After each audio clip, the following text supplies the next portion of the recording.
저희 둘째 아들의 학교 선생님에게 이제 전화가 왔습니다. 그러니까 부모 상담 시간이었습니다. 근데 둘째 아이가 참 특별하다라고 하면서 학교에서 설문조사를 했는데 초등학교 아이들이 이제 가장 어려워하는 과목이 무엇인가 조사하기 위함이었던 것 같습니다. 그래서 내가 가장 어려워하는 과목은 네모다. 왜냐하면 뭐뭐뭐 때문이다. 이제 빈칸을 쓰는 거예요. 거의 대부분의 아이들이 내가 어려워하는 과목은 수학이다. 왜냐하면 문제가 너무 어렵기 때문이다. 정해진 것처럼 그렇게 썼는데 저희 아들은 이렇게 썼답니다. 내가 가장 어려워하는 과목은 없다. 왜냐하면 시험을 보면 다 맞을 때도 있고 다 틀릴 때도 있기 때문이다. 그래서 제가 그 이야기를 듣고 물어봤어요. 너 왜 그렇게 썼냐 했더니 과목이 어렵다 쉽다 하기 전에 열심히 공부하면 다 맞는 거고 열심히 공부하지 않으면 다 틀리는 거야 라고 얘기를 하더라고요. 제가 그것을 어릴 때 깨달았으면 더 공부를 잘했을 텐데 너무 늦게 제가 알게 되었습니다. 열심히 해야 된다는 것, 그것만 있으면 되는 거죠. 아일랜드의 극작가인 버나드 쇼라는 사람이 있습니다. 이분이 94살에 돌아가셨는데 그분이 자기 묘비명에 이렇게 썼어요. 우물쭈물하다가 내 이럴 줄 알았다. 그분이 인생을 허투루 사신 분이 아닙니다. 94년 동안 정말 열심히 살았습니다. 세계 대전을 겪으면서 소설을 통해 또 작품을 통해서 아주 날카로운 그런 풍자와 또 위트를 보여줬던 작가였습니다. 근데 그분이 돌아가시면서 우물쭈물하다가 죽을 수밖에 없는 존재. 그러니까 언제나 최선을 다해라, 결단하고 행동하라. 그 메시지를 사람들이 깊이 기억할 수 있도록 우물쭈물하다가 내 이럴 줄 알았다라고 썼던 거예요. 그러니까 최선을 다하는 인생이 중요하다는 겁니다. 삼성생명 보험 설계사 중에 예영숙이라는 분이 있습니다. 이분은 삼성에서 전설적인 분입니다. 보험왕을 2000년부터 2009년까지 10년 연속으로 보험왕을 했습니다. 이분이 그 기간에 계약한 총 금액이 2천억입니다. 혼자 2천억을 계약을 했어요. 그리고 평균 계약 유지율이 99.4%입니다. 삼성생명 명예전당이라고 있는데 거기에도 올라가고요. 지금은 굉장히 활발하게 또 강연을 하는 그런 능력 있는 여성입니다. 삼성생명에도 그런 글귀가 있었다고 해요. 한 번 고객은 영원한 고객. 근데 이 예영숙 씨는 그렇지 않다. 한 번 고객이 영원하지가 않다. 고객은 언제나 떠날 준비를 한다라고 생각했다는 거예요. 이분이 책을 냈는데 고객은 언제나 떠날 준비를 한다라는 제목의 책입니다. 이 책에서 이 여인은 고객은 언제나 떠날 준비가 되어 있는데 무엇 때문에 어디로 떠나느냐? 결국 이익을 따라서 조금 더 보험료가 싸고 혜택이 많은 그 이익을 따라서 떠난다라고 이야기를 하는 거예요. 그러면 일반 고객이 이 보험에도 가입했다가 다음에는 거기를 해지하고 또 저 보험에도 가입하는데 그렇게 해서는 안 되고 내가 그 사람에게, 상대방에게, 고객에게 이익이 되는 존재가 되어야겠다. 그래서 내가 나를 믿고 저 사람만 믿으면 나에게는 무조건 이익이 된다. 이 신뢰를 주기 위해서 가입하고 끝이 아니라 가입한 후에도 계속 관리하고 또 그 여인을, 그 가입한 사람들을 대상으로 더 좋은 상품이 있으면 소개도 해주고 바꿔주면서 계속 그 상대방에게, 고객에게 이 여인을 내가 붙들고 있으면 내가 이익이 된다라는 생각을 심어줬다고 해요. 그러면서 한 명 한 명에게 최선을 다하라. 왜? 그 고객은 언제든 떠날 수 있고 떠나는 순간 인연이 끝나기 때문에 이 보험을 파는 우리는 그 사람이 마치 오늘 떠날 것처럼 매 순간 그 사람에게 최선의 서비스를 제공해야 된다라고 주장을 하는 거예요. 그런 삶의 태도를 가지고 있었기 때문에 삼성생명 수많은 보험 설계사 중에 10년간 보험왕을 할 수가 있었던 거죠. 우리 역시 그렇습니다. 세상을 살아갈 때 최선을 다해야 합니다. 왜냐하면 최선을 다할 수 있는 때가 정해져 있기 때문입니다. 학생은 학생일 때 최선을 다해야 합니다. 공부를 최선을 다해야 합니다. 왜냐하면 학생의 시기가 지나면 공부의 때를 놓칠 수 있기 때문에 나이가 들어서 공부한다라는 것 가능하지 않기 때문에 그렇습니다. 부모의 역할을 해야 될 때가 있습니다. 자녀들에게 관심을 기울이고 그 삶에 개입해서 선한 길, 옳은 길로 이끌어가야 될 책임이 있을 때가 있습니다. 근데 그것이 영원하지가 않습니다. 자녀가 장성하고 결혼하면 아무리 사랑하고 아끼는 마음이 있다고 해도 자녀의 가정에 개입할 수가 없습니다. 그래서 장성하여 가정 이루기 전까지 최선을 다하여 돌보고 사랑해주고 섬겨주고 또 때때로 지도해주는 역할을 부모가 해야만 합니다. 회사에서의 생활도 그렇습니다. 직장에서 최선을 다해야 되는 것, 어떤 성과를 위해서도 맞지만 그러나 그 일을 그만둬야 되는 은퇴의 때가 있기 때문입니다. 은퇴의 때가 다가오기 때문에 내가 할 수 있는 때에 최선을 다하는 삶이 아름답다라는 거죠. 신앙생활도 그렇습니다. 다만 세상과 다른 건 세상의 모든 일은 10년, 20년 이렇게 정확한 때가 있는데 신앙생활은 하나님 부르는 날까지가 때라는 거예요.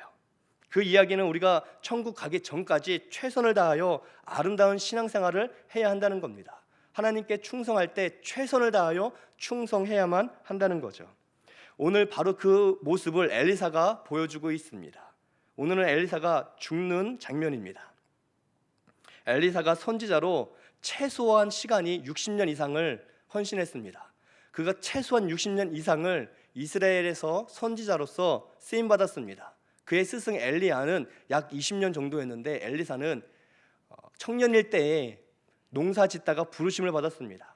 20대 때 부름 받아서 아마도 80대 중후반쯤 되어서 이제 죽을 병에 걸렸다 성경이 우리에게 기록해주고 있습니다. 중요한 건 80이 넘은 노년일지라도 여전히 그는 선지자로서의 사명을 감당하고 있음을, 죽는 그 순간까지도 그 일을 감당하고 있음을 성경이 보여주고 있습니다.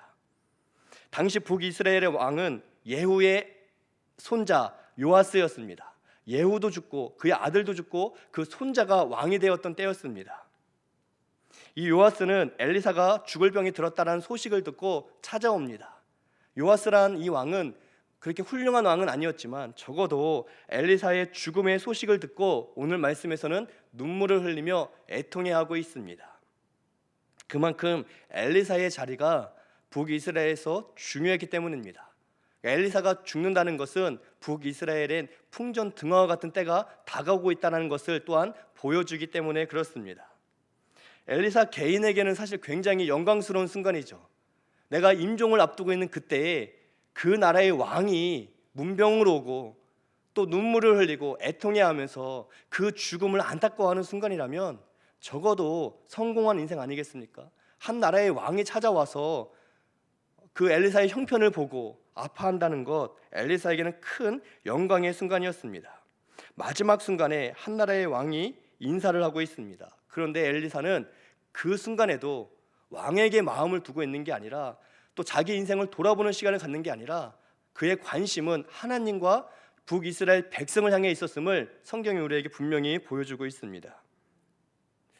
엘리사는 왕에게, 그렇게 울고 있고 애통하는 왕에게 고맙다 또는 뭐 옛날 이야기를 전해주거나 뭐 교훈을 하거나 그러지 않고 왕에게 활과 화살을 가져오라 바로 명령합니다. 마치 왕이 오기를 기다렸던 것처럼 왕에게 주저없이 활과 화살을 가져오라고 명령합니다. 그리고 동쪽 창문을 열어서 활을 당겨 화살을 쏘라라고 명령합니다. 그리고 요아스가 순종하여 화살을 쏩니다. 그리고 그 모습이 다 이루어진 다음에 17절 중간에 보니까 엘리사가 이르되 이는 여호와를 위한 구원의 화살 곧 아람에 대한 구원의 화살입니다 라고 이야기를 합니다. 이 화살은 아무 의미 없는 화살이 아니라 아람을 향한 화살이고 하나님의 구원의 화살임을 분명히 설명해 주고 있습니다. 이 아람이란 나라는 북이스라엘을 괴롭히는 강대국이었습니다. 북쪽과 동쪽으로 길게 그 영토가 있었습니다. 요단강 오른쪽, 요단강 동쪽으로 지금 진을 치고 있고 요단강만 건너면 언제든 북이스라엘을 칠 수 있는 나라가 아람이라는 나라였습니다. 그래서 동쪽 창을 열어 아람 군대가 보이지 않지만 그러나 거기를 향해서 화살을 쏘라라고 명령했던 거죠. 그리고 하나님께서 아람을 치시고 승리케 하실 겁니다. 그것을 영적인 그 의미를 해석해 주고 있습니다. 그런데 이 모습에 우리가 주목할 부분이 있습니다. 그냥 화살을 쏜 그 장면이 아니라 16절에 보시면 조금은 생소한 장면이 나오고 있습니다. 16절 말씀을 우리 함께 읽겠습니다. 또 이스라엘 왕에게 이르되 왕의 손으로 활을 잡으소서 하며 그가 손으로 잡으니 엘리사가 자기 손을 왕의 손 위에 얹고, 엘리사가 자기 손을 왕의 손 위에 얹었다라는 표현이 나옵니다. 쉽게 말씀드리면 아버지가 아들에게 활 쏘는 것을 가르쳐줄 때 아들의 손을 잡고 활과 화살을 함께 잡는 것처럼 엘리사가 왕에게 활과 화살을 갖고 쏘라라고 할 때 그 손을 포개어 잡고 마치 아버지가 아들의 손을 잡듯 그렇게 손을 잡아서 화살을 쏘게끔 했다는 거죠. 왜냐하면 그렇게 한다는 이유가 있었습니다. 분명하게 이 요아스 왕에게 엘리사가 가르쳐주고 싶은 게 있었기 때문입니다. 엘리사의 예언대로 분명히 하나님은 이스라엘을 아람으로부터 구원하시고 전쟁에서 승리케 하실 거예요. 그런데 그동안의 수많은 왕들이 이 모든 일을 하나님의 은혜 가운데 승리를 경험했을지라도 그들이 정작 승리를 하면 하나님이 아니라 마치 내 힘인 것처럼, 우리의 능력인 것처럼, 우리의 군사력 때문인 것처럼, 우리의 또한 전략 때문인 것처럼 모든 영광을 가로챘기 때문에 하나님이 분명히 도우시고 인도하셨음에도 불구하고 정작 승리한 후에는 감사의 고백이 아니라 내 영광을 드러내는데 급급했기 때문에, 그래서 그들이 넘어졌던 그 일을 반복할까 싶어 엘리사는 직접 손을 들어 요아스의 손을 잡고, 당신이 쏘는 건 맞지만 그러나 지금 내가 당신의 손을 붙드는 것처럼 하나님께서 당신의 손을 붙들어서 승리케 하신다는 사실을 꼭 기억해야 된다라고 가르쳐 주기 위험했다는 거죠. 엘리사는 마지막 이 예언의 말을 전할 때에도 최선을 다했다는 겁니다. 화살을 쏘라라고 하지 않고 직접 일어나 그 손을 잡았다는 거예요. 여러분, 임종을 앞둔 분들은 거동이 쉽지가 않습니다. 일어나거나 걷거나 무언가 잡는 게 쉬운 일이 아닙니다. 한 나라의 왕이 찾아올 정도로 지금 엘리사는 기력이 약해진 상태입니다. 그러나 그가 몸을 일으키고 말로만 명령한 게 아니라 제발 하나님을 기억하라고, 승리케 하는 분은 하나님이시라고 그 손을 잡고 마치 하나님이 요아스의 손을 잡아주신 것처럼 자신이 지금 하나님의 역할을 대신하여 하나님이 하나님의 구원을 우리 가운데 이루실 것을 선언하면서 그 손을 붙들고 활을 쏘도록 인도했다는 거죠. 왕의 손을 잡고 계신 분을 기억해야 된다는 거예요. 승리 때문에 교만해지지 말라고, 승리 때문에 하나님을 잊지 말라고, 승리 때문에 도취되지 말라고 겸손히 승리 주신 하나님의 그 손을 붙들고 살으라고 지금 가르쳐주고 있다는 거죠. 이런 일은 굉장히 많습니다. 우리 이 한국교회 역사만 봐도요, 60년, 70년대 한국교회 부흥의 주역들이 계십니다. 그 부흥의 주역들이 그러나 부흥케 하신 하나님을 잃어버렸을 때, 놓쳤을 때의 그 마지막이 결코 아름답지 않았음을 우리는 한국교회의 역사를 통해서도 알 수가 있습니다. 내 손이 위대한 게 아니라 내 손을 들어 승리케 하신, 부흥케 하신 그 하나님이 위대하다는 사실을 잊어버리면 누구든지 타락하는 길을 걸어갈 수밖에 없습니다. 그래서 엘리사는 임종을 앞에 두고 있음에도 불구하고 마지막 힘을 내어 요아스 왕의 손을 잡고 가르쳐주고 있는 거예요. 승리하기 전에는 간절하지만 승리 후에 돌아서지 말고 그 간절한 고백대로 승리한 후에도 하나님을 기억하고 바라보고 그 하나님의 손을 붙들고 살아가라고 이야기해주고 있습니다. 사실 엘리사는 왕이 찾아온 그 영광을 누리고 죽어도 괜찮은 사람이었습니다. 얼마나 영예로운 죽음입니까? 또 지금까지 열심히 일했기 때문에 마지막 순간은 그냥 다음 세대에게 맡기고, 너희는 너희대로 신앙생활 열심히 해라 그냥 맡기고 편안하게 안식해도 괜찮았습니다. 그러나 그는 마지막 순간까지도 노심초사하며 왕에게 하나님을 기억하라, 그것을 놓쳐서는 안 된다라고 가르쳐주고 있다는 거죠.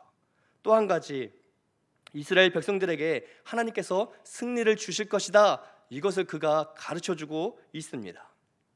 이 말씀이 왜 위대하냐면 엘리사가 이 이스라엘에서는 절대적인 존재이기 때문에 그렇습니다. 거기에서 큰 능력과 큰 위험 있는 인물이 엘리사였기 때문에 그렇습니다. 그래서 사실 14절에 보시면 엘리사가 죽기 전에 요아스 왕이 눈물을 흘리며 뭐라고 하냐면 내 아버지여, 내 아버지여, 이스라엘의 병거와 마병이여 라고 울면서 고백합니다. 엘리사가 이스라엘의 마병이고 병거입니다. 당신이 우리의 큰 힘이고 당신이 우리의 무기이고 당신 때문에 우리가 보호받을 수 있고 당신 때문에 우리가 버틸 수 있었는데 우리의 아버지 같은 당신이 죽는다면 우리는 어떻게 해야 됩니까? 라고 탄식하는 고백이 지금 14절에 기록되어 있습니다. 당신이 죽으면 우리는 어떻게 되는가? 라는 탄식이죠. 그 고백 속에 엘리사가 위로를 얻거나 힘을 얻지 않았습니다. 그 고백 속에 엘리사가 내가 헛되게 살지 않았구나 라고 하지 않았습니다. 그 고백 속에 엘리사는 가르쳐주고 있는 거예요. 나의 죽음과 상관없이 하나님이 승리케 해주신다. 내가 너희의 주인이 아니라, 내가 너희의 마병이 아니라 하나님이 너희의 주인이시고 또 하나님이 너희의 마병이시고 병거이고, 나는 비록 죽을지라도 하나님의 뜻과 계획은, 하나님께서는 하나님의 계획 속에 다시 한번 너희에게 은혜를 주셔서 승리케 하실 것이다.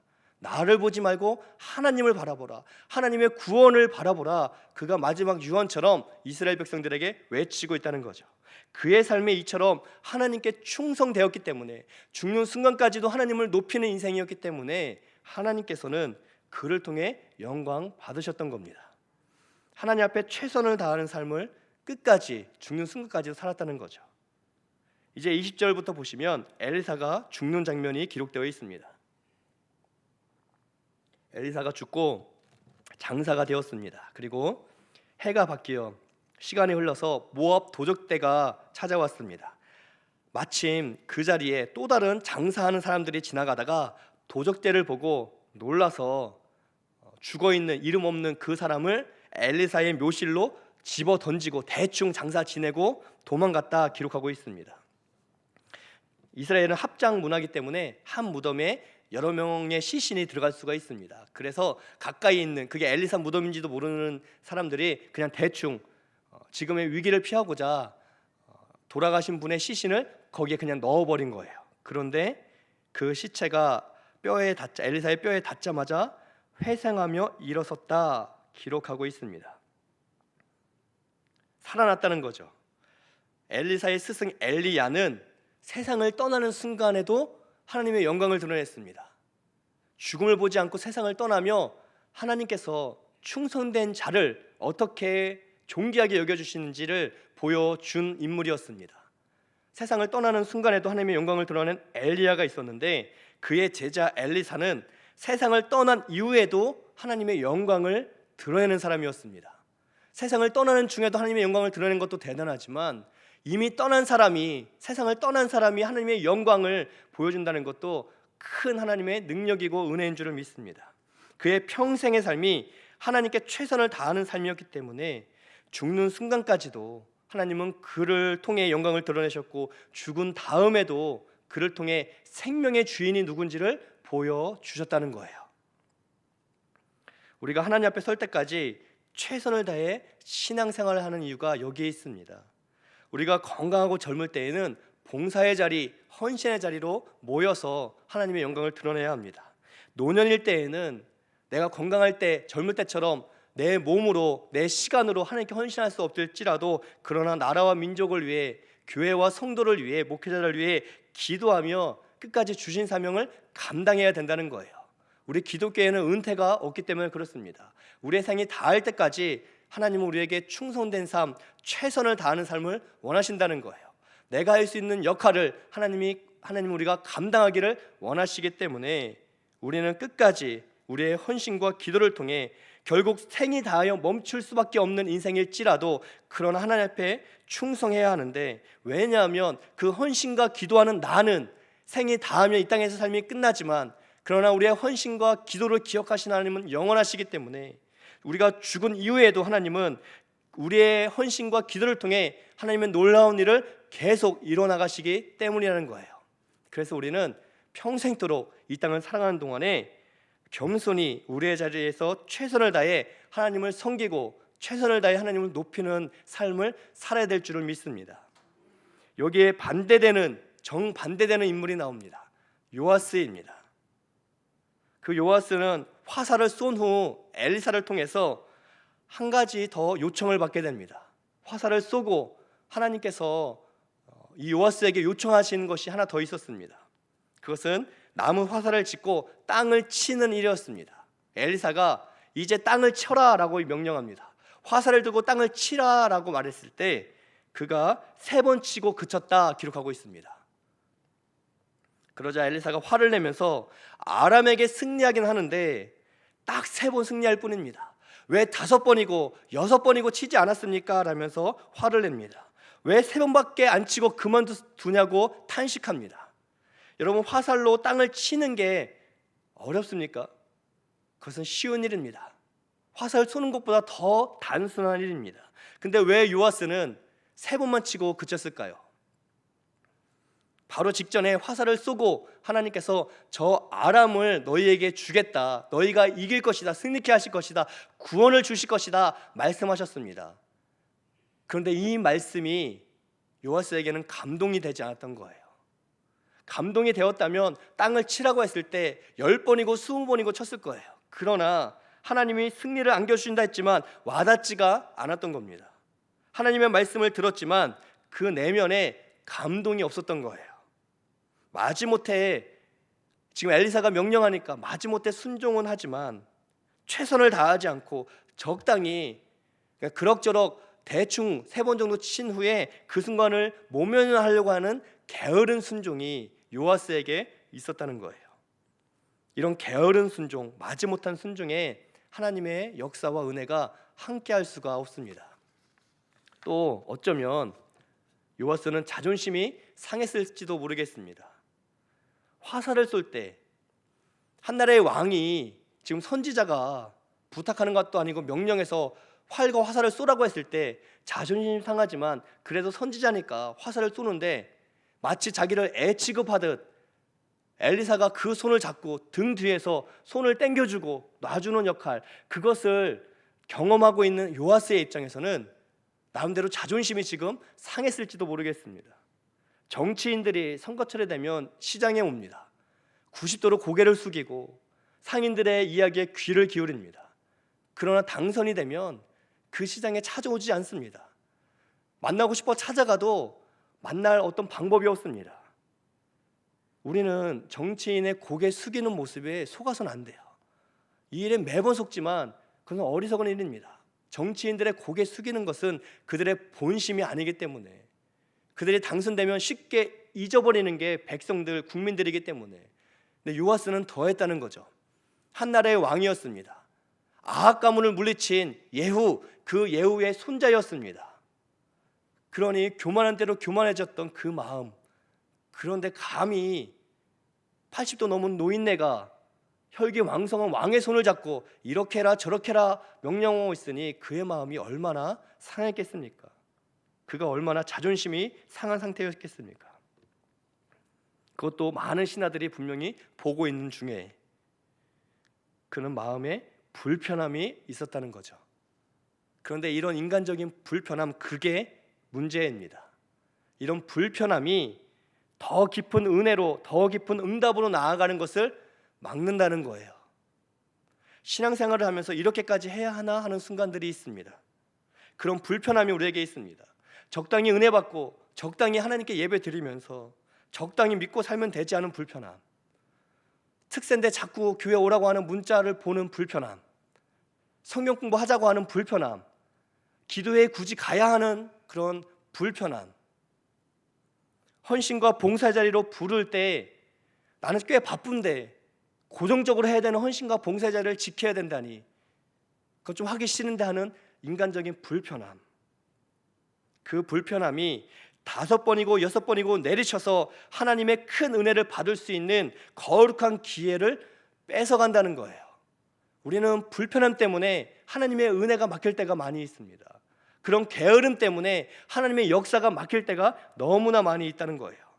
하나님 앞에 최선을 다하는 삶을 방해하는 그런 불편함들, 게으름들을 내려놔야 된다는 거예요.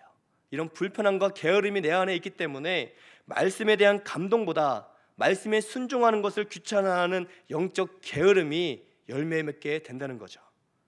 이 불편함과 게으름을 내려놓고 말씀과 기도의 자리로 나올 때, 헌신과 봉사의 자리를 지킬 때 비로소 우리는 엘리사처럼 하나님 앞에 최선을 다하는 삶을 살아갈 수가 있다는 거예요. 우리의 기도가 요아스처럼 적당히 하다가 그치는 기도가 되지 않기를 축복드립니다.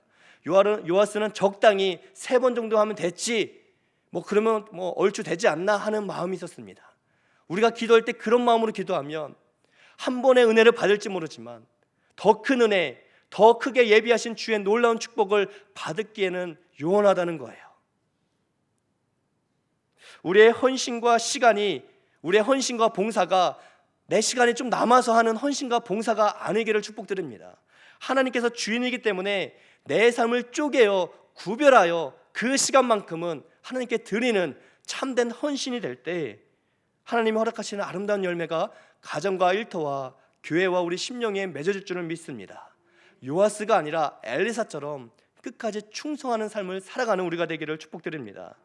요아스같이 게으르고 불편함으로 신앙생활하는 게 아니라 기양 신앙생활하는 거, 엘리사처럼 마지막까지 하나님께 충성하는, 하나님 앞에 최선을 다하여 하나님 마음에 기쁨이 되는 거룩하고 복된 삶 살아가는 우리 모두 되시기를 예수님의 이름으로 축복드립니다.